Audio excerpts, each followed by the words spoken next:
My family came to West Texas in the mid-1800s. My great-granddad made his way down here from Colorado. We've been ranching out here ever since. He started out homesteaded there at, near Odessa, and the family expanded into Winkler and Andrews counties, and I also ranch in Ward, Pecos, and Reeves counties. So I've got to cover 6 counties, and I don't have a lot of letters after my names. That's why I put down that I'm a dumb rancher. We've got some people in this room that are way smarter than me that have letters after their names, and they study these things on a micro scale. But I think one thing that I can kind of bring to this conversation and wrap all this up is I can kind of give you a broad, big picture and kind of a historical picture of what's going on in West Texas and what's been happening in the last 100 years, last 10 years, over a broad area, and kind of wrap all this up. One thing I want to say is I'm not against the oil and gas industry. We need it. It's part of our heritage here in the Permian Basin. The oil and gas lease on the home place, my great-grandmother signed that oil and gas lease in 1928. They're still operating under that lease. The oil and gas business has been good to my family. I'm not here to trash the business. We need it. We need oil and gas, but we're a long ways from operating responsibly. And the one thing that I'm going to hammer on really hard is we need top to bottom reform of the Railroad Commission. The Railroad Commission has they're doing a few things right, but there's a lot of things that they're doing that's just causing a lot more problems. So I want to start out with a question, and I'm going to have to explain this. The picture on the left is near Wink, Texas. If any of y'all have ever driven around Wink, if you'll look out into pasture, there's nothing growing out there, no grass. The only thing growing out there is mesquite. And the reason why is because mesquite is very tolerant of a lot of contaminants. And the mesquite taproot goes down into the water table and pulls up water out of the water table, and it doesn't use a lot of water close to the surface.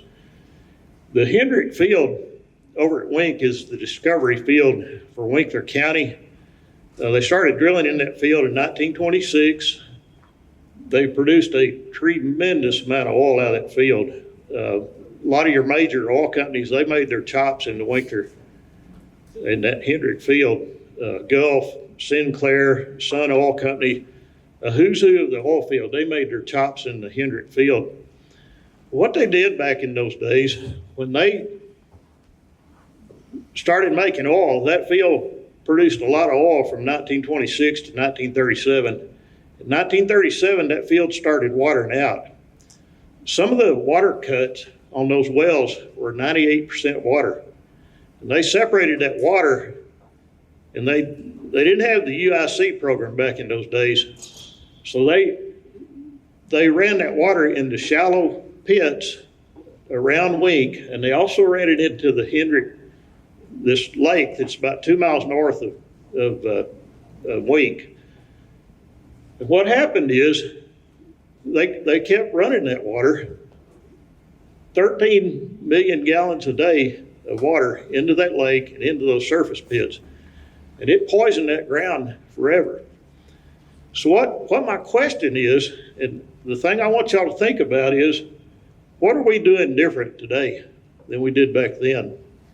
That was almost 100 years ago. Beamer Lake needs no introduction. The Railroad Commission today is actively permitting saltwater disposal wells into the San Andreas Formation, and that is the source water for Beamer Lake. So what's different about what we did 100 years ago and what we did today? I think one thing that each generation needs to think about is we think we're doing it better than the generation before us. But my point to you is maybe we're not. I said the Railroad Commission needs top to bottom reform. These I'm going to go through these slides fairly quickly. There's 250 or so orphan wells on the ranch I've got in Pecos County. And at any one time, there's a dozen of these wells flowing to surface. This is a well that was not orphan when the Railroad Commission plugged it. The Railroad Commission will tell you that they only plug orphan wells. This well was not orphaned, and they plugged it. This well here, they let it flow for a year and a half before they plugged it. This well was not orphaned. This right here, kind of out of order, but this well is a cathodic protection well flowing to surface. This cathodic protection well was completed into the Rustler aquifer, and a cathodic protection well is a well that's used to prevent corrosion on pipelines. I'm going to talk about this a little bit later, but the Railroad Commission, when they go and plug these wells, they're only top plugging them. They're only plugging the top 500, 600 feet of these wells. They're leaving that bottom open for cross flow. And what it's done, it's pressured up these freshwater aquifers and forcing that produced water into the freshwater zone and to the surface. These wells are not supposed to flow. They should be static. The water should be down there 600 feet below surface, but they're flowing because of pressure from the lower formations. This well right here, they allowed it to flow for about 2 years before they plugged it. When they went in to plug this well, they found out there's no packer in this well. The operator was injecting directly into the annulus, ergo injecting the water directly into the freshwater zone. This well here, same story, flowed for a year and a half, 2 years before they got around to plugging it. Not on the orphan well list. These sinkholes, the sinkhole on the left is in Upton County. It's bigger than the Wink sink. There's a couple of sinkholes around Wink that I forgot to mention. A lot of y'all know about them. This sinkhole on the left is in Upton County. It's a huge sinkhole. There's a 10,000 foot well in the middle of it that came unplugged. The Railroad Commission knows about this well. They have no clue what they're going to do with it. The owners of this property, they don't want to go public with it because they're afraid of repercussions from the Railroad Commission. The sinkhole on the right is in Crockett County. Sarah and Hawk went out there. We went and looked at this sinkhole. This well could be plugged if the Railroad Commission would get on it, but they have no plans to deal with this well. It's going to keep growing until it's a big freaking mess. Oh, I need to back up. There we go. We've identified about a dozen wells in the Pecos Riverbed. We've taken them to the commission. The commission is aware of them. They have not initiated any inspections on these wells. Some of them are leaking into the river. One thing I want you to notice in that upper left picture, the Pecos Riverbed is dry in that area. The old timers that I've talked to have told me that the Pecos River has never been dry in that part of the river. And I'm going to talk a little bit more about that later. The TxDOT sinkhole. This was a P13 well that was not plugged properly. They top plugged it. That well was flowing to surface. TxDOT and Middle Pecos Groundwater Conservation District got together and decided they were going to plug that well. They spent $340,000 on it to plug it. They top plugged it. They left that bottom flow. It washed out the Salado and the highway pancaked. And now TxDOT is wanting to spend $35 million to move the highway.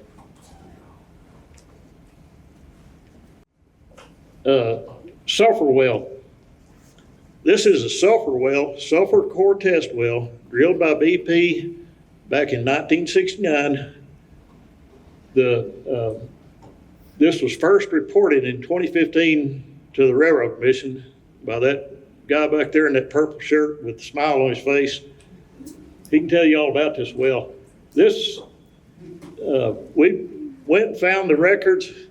BP, a subsidiary of BP, drilled this well, completed it. We took those records to the Railroad Commission. The Railroad Commission told BP to plug the well. BP went out there and found an excuse not to plug it. They packed up and left. The Railroad Commission has not followed through to make them go back and plug this well. This is the J.W. Potts number 8. It's close to the Pecos River. When I found this well, you know, I've been fighting the commission for a couple of years and bringing a lot of attention to this. I just decided that really didn't need to report this to the Railroad Commission. I just called the TV station. So they came out and did a story on it. And surprised, the Railroad Commission got out the very next day and got to work on it. And I say that to say that it's okay if you complain to the Railroad Commission and make noise. You should not be afraid of them. They've tried to intimidate me, but it's not working. This J.W. Potts well, they spent about a month on it. They spent 2 weeks fishing on this damn thing, and that's what they caught. They finally gave up. According to the open records, they spent $156,000 on this well. I don't think that number's right. I think I'm going to have to do some more open records work to get the true number. I think the true number's going to be well over 200,000. But that's an 1,800-foot well. They gave up and only plugged the top 465 feet of that well. They left the bottom open for cross flow. They had tubing and crap stuck in the hole. They couldn't get down. And the reason why is because that well it probably been 30 or 40 years since that well had last produced. And with plugging extensions, the operator was allowed to keep that well. I want to talk about this well a little more in depth. This is the Eaton Chem number 5. This well, last production was in 2005 on the lease. There's no telling how many years this well had sat without being produced. So when I found that well, the lower right-hand corner, that's what it looked like. Railroad Commission came out there and they went to digging on this well. And as they kept digging, they kept trying to find a good spot in the casing to weld a new wellhead on it. They kept after it, kept digging a hole, kept digging. Finally, they had 2 dozers and 2 track hoes. They had water haulers 24/7. I don't know how deep they dug, but it was a pretty deep hole. It was a massive hole. It was you could throw a whole city block of houses in that hole and cover it up, not see the damn things. But they moved a lot of dirt to get down there and find that well. They spent $945,000 on this well, and that's the casing that came out of this well. What happened when they went down and tried to dig that out, that casing broke off and fell over. And so they just had to keep digging and keep looking to try to find that well. They only plugged the top 700 feet of that well. They finally gave up, said, this is all we can do. They pumped a little cement in the top 700 feet and left the bottom open for cross flow. I went out there one day on location to see what they were doing, and the inspector on location started yelling at me and told me to get off that I couldn't be there. They called the sheriff on me. The sheriff met us at the front gate. They wanted the sheriff to have me arrested because I could not be on my own ranch. The sheriff just kind of laughed at him and said, there's not a lot we can do. I mean, it's his property. The commission doesn't want people to see all this crap because it's bad for their image. This well is a good case study for what's wrong with the Railroad Commission. Railroad Commission has too many wells on their inventory. One thing I want you to think about, the Railroad Commission is the largest owner of well bores in the state of Texas and possibly in the world. The Apache, just for perspective, Apache owns 6,000 well bores in the Permian. The Railroad Commission owns, according to their count, they own 8,300 orphan wells across the state. But that doesn't count all the wells that's already been previously P&A'd, that the operators are no longer extant. That doesn't include the wells that are fixing to become orphaned. That doesn't include all the wells that have been P&A'd with state funds and with operator funds that the operator's no longer around. The Railroad Commission is going to have to assume liability for those wells in the future. So just kind of want to ask a little rhetorical question here. Okay, Apache, they're a big, huge multinational corporation with some really smart engineers, really good people that know what they're doing, know how to take care of their stuff, versus the Railroad Commission. Which one of those would you feel more confident in taking care of their well inventory? The Railroad Commission does not manage their well inventory very well. They leave junk in the hole. They wait until these wells go to flowing before they plug them. It's just a mess. And they need to get ahead of this problem, but I don't see that happening anytime soon. Another thing, briefly, P13 wells, those are out there. Beamer Lake is a P13 well. We keep finding these. This is one that we found about a month ago. Rule 8 revisions are up for the comment period's about another week on the comment period. You can go, a good website to go to is at don'twastetexas.org. They've got they explain what's going on with the Rule 8 very well. So I want to switch gears a little bit. Along the Pecos River, I also want to talk about groundwater pollution and depletion. Along the Pecos River, you've got all these lakes along the river. This is on some property that I recently purchased. This lake used to have fish in it. This is an old lake where they dredged the gravel out of the lake and they just left the lake. And this is the water table close to the river. What's happened is this lake used to have fish in it. Used to be stocked with fish. It was really nice, pretty kind of a thing. But over time, with the evaporation and the transpiration and the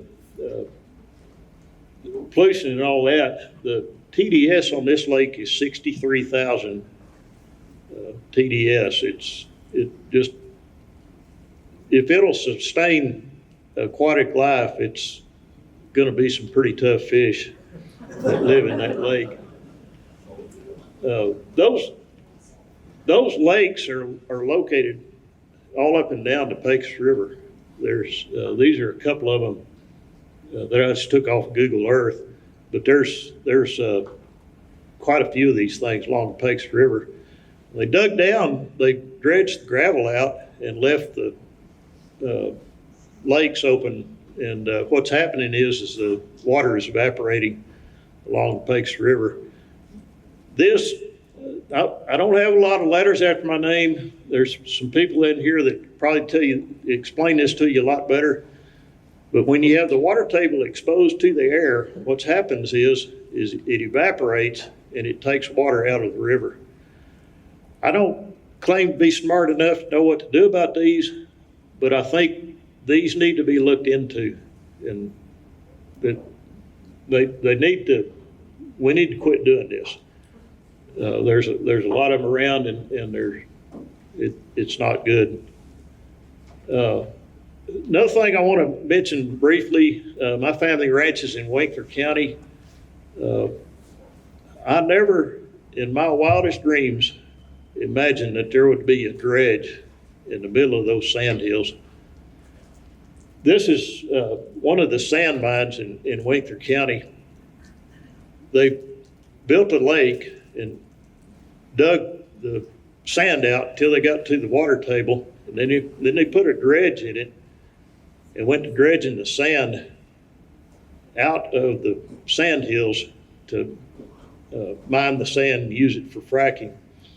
What we're finding in Winkler County is our groundwater is dropping precipitously. Our freshwater wells are the level in them's going down. The water quality is going down. Winkler County used to have some of the purest water in the state. I mean, I'm talking water that's just 200 TDS. I mean, it was really pure water, but that water's not there anymore. And the bottom of those blowouts, I remember vividly when I was a kid, you could go in the bottom of those blowouts and dig a hole about that deep, and that water would flow into there, and you could drink that water. But that water in the bottom of those blowouts, it's not there anymore. So that's not good. We're doing a lot of crazy things with water out here in the desert, and it's starting to catch up with us. I want to talk about this spring a little bit. This is a spring that was on the ranch in Pecos County. It's a historic spring, Santa Rosa Spring. This is a picture from 1885. The cavalry used to camp there. According to Brune, there were, I think, 29 springs in Pecos County and 42, 29 springs in Reeves County and 42 in Pecos County. Now in Reeves County, there's just a handful of them. In Pecos County, there's only one spring that flows year-round. It's the Diamond Y spring, and the Diamond Y is just a puddle now. It's not nearly as robust as it used to be. The Santa Rosa spring is on my ranch. This spring used to flow 1,200 gallons a minute. It was stocked with fish. I had a water slide there. This spring's only been dry 3 times in recorded history. In the 1950s, it dried up when they were pumping a lot of irrigation water. And it came back in the 1970s. In 2014, this spring dried up again. It came back in 2015. If you'll remember, back in 2014, oil spiked $140 a barrel. Oil companies went to pumping water like there's no tomorrow. Spring flow went down. In 2015, when oil prices tanked, this spring came back. And it flowed until 2017. In 2017, the oil price came back up. They went back to fracking. The spring dried up. It's been dry ever since. It's the Santa Rosa is one thing about the springs in that area. The Pecos River is dependent upon groundwater inflows for river flow. The groundwater communicates with the river in that area, and it contributes to the flow of the river. And the reason why the river is dry is because they're over pumping the groundwater. Part of that's due to the farming, part of it's due to the frack water. One thing I want to make the point to y'all is that what we're doing out here in the Permian Basin is not sustainable. We can't keep going on doing this. We need to rethink how we look at water in order to keep producing oil, keep quality of life, and for us to be able to live here. So where do we go from here? I think there's a few things we need to think about. Water is a commodity. There's a rule of commodities that over time, when a commodity gets scarce and gets high, there's two things that happen. One is that people figure out how to find more of that commodity, or they figure out how to use less of it. Think about salt. The Roman soldiers used to be paid in salt. Back in the old days, salt was a very valuable commodity because it was really scarce, really valuable. But over time, what happened is people figured out how to find more salt and how to use less of it. Today we have refrigeration. We've got ways to use, we've just got too much damn salt. And I think that same thing is going to happen to water. When you strip it out and you take produced water, fresh water, brackish water, all of that, water is still H2O. You separate the contaminants and the water's there. I think that there's enough smart people around that we're going to figure out how to do this cheaply, and we're going to have so much damn water, we're going to be swimming in it. But the problem is that we need to do it a lot faster, because I think we're getting close to a point in time where we're going to be running short on water, and it's not water for fracking or for farming. It's going to be water for us to drink and for us to take a bath in. And that's a problem, because the most important tool that we need out here for the oil field is people to work out here. And if the people don't have water to drink and bathe in and all of that, then we're not going to have the people to keep working in the oil field. The state of Texas is drunk on the money that this oil field's bringing in, but we're headed for a disaster if we don't change the way that we think about water. This idea that we can keep pumping fresh water, pumping it into the ground, making produced water out of it, taking that produced water out, injecting it back into the ground, and causing a whole bunch more problems is just madness. We've got to change the way that we think about that water, or it's gonna bite us. And I think that we're getting close to that point. So I'm back to my original question. The Texan scar, if there's a lot online about that, you can go look at that. If you drive on the highway between, back in 1921 when they drilled the Santa Rita #1, they just ran that water out on the ground. And, we got these blowouts in Crane County that are a byproduct of over-injecting this produced water. What's the difference between these two? It's same water, it's just a different pathway to put it on the land. And it's probably, I think, more damaging what we're doing today, because we're also polluting the groundwater between where we're putting the water in and where it's coming out. So it's just something to think about. I think, historically, people think that we do better things.